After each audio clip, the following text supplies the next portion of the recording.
Being a police officer is one of the most dangerous jobs in Ohio. Sadly, this year, 4 have been killed in the line of duty in our area.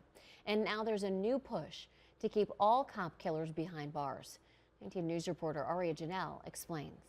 Cold-blooded murder of Officer Philip Wagner, of Jacob Durbin, of Jamison Ritter. Their deaths we all remember. They are the reason Jay McDonald, the president of the Ohio Fraternal Order of Police, is working to keep the bad guys in prison. With Representative Cindy Abrams, they're trying to pass the Larry Henderson Act. It would prevent cop killers from getting parole and instead getting either life without the possibility of parole or the death penalty.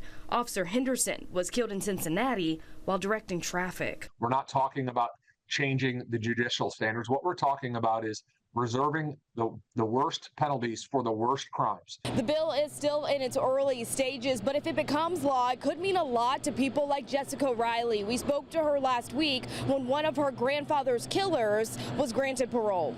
Shame on Ohio, because that just goes to show you what our justice system allows. You know, they allow monsters back out into the public, and I hope to God that they will keep this man in there until he rots. Detective William Petroska was killed in a paint store in Bedford Heights back in November of 1975. 4 men were sent to prison for the crime, but as of last week, 3 of the 4 men are now free, leaving the detective's family heartbroken. The man who pulled the trigger still in prison, but even the thought of him having a chance to get out is more than they can take.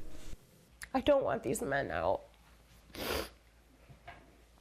And this is, the justice system owes it to our family. They've promised us.